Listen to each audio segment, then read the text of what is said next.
జ్యోత్స్నకి దీప warning ఇస్తే ఇలా అంటూ ఉంటుంది, సుమిత్రమ్మ నాకు అన్నం పెట్టి నాకు ఇది నీడనిచ్చారు. అలాంటి సుమిత్రమ్మ గారికి నేను ఎప్పుడూ అన్యాయం చేయలేదు. కార్తీక్ బాబు నాకు ముందే తెలుసు.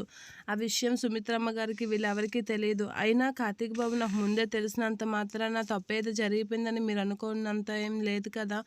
అయినా కార్తీక్ బాబు ప్లేస్లో ఇంకెవరైనా ఆడదాయి ఉంటే నువ్వు ఇలానే నా గురించి మాట్లాడేదనవా అని చెప్పి కార్తీక్ అడుగుతూ ఉంటుంది జ్యోత్స్నని.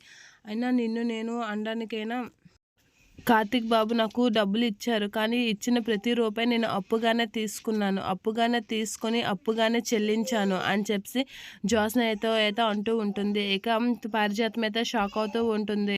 అలా షాక్ అయ్యి చూస్తూ ఉంటుంది. ఇక దీప వాళ్ళ అత్తయ్య వాళ్ళైతే చూస్తూ ఉంటారు. ఇక దీపకి కార్తీక్ ముందే తెలుసా అని అయితే కాంచన అనుకుంటూ ఉంటుంది. ఇక అయినా కార్తీక్ బాబు మీకు అందరికీ మామూలుగా తెలిసేమో, నీకు సొంత బావే అయి ఉండొచ్చు, నువ్వు పెళ్లి చేసుకునేవాడే అయి ఉండొచ్చు, కానీ నాకు కార్తీక్ బాబు దేవుడు అని చెప్పి అంటూ ఉంటుంది. ఆ కార్తీక్ బాబు ఇప్పుడు నా మెల్లో 3 ముళ్ళు వేసి నాకు భర్త అయ్యారు, అంతేగాని అంతకు మించి మా మధ్యన ఇంకెలాంటి రిలేషన్ లేదని చెప్పి జ్యోత్స్నకైతే వార్నింగ్ ఇస్తూ ఉంటుంది. ఇది ఇక్కడితో ఆగిపోతే బాగుంటుంది. కార్తీక్ బాబుని మాత్రం నలుగురిలో తక్కువ చేసి చూస్తే మాత్రం జ్యోత్స్న నీకు ఈ రెండో చెంప కూడా చెల్లుమనిపిస్తానని చెప్పి సీరియస్గా వార్నింగ్ ఇస్తూ ఉంటుంది. ఆ మాటలకి జ్యోత్స్న అయితే దీప కాసి అలా చూస్తూ ఉంటుంది. ఇక దీప అయితే చాలా సీరియస్గా ఇక్కడితో ఇది ఆగిపోతే బాగుంటుంది, లేదు అంటే ఆ రెండో చెంప కూడా చెల్లుమనిపించి నీకు సరైన బుద్ధి చెప్పే తీరుతాను ఈసారి అని చెప్పి దీప అయితే గట్టిగానే అంటూ ఉంటుంది. జ్యోత్స్న అలా చూస్తూ ఉండిపోతూ ఉంటుంది. సుమిత్ర వీళ్ళందరూ అయితే షాక్ అవుతూ ఉంటారు దీప మాటలకి.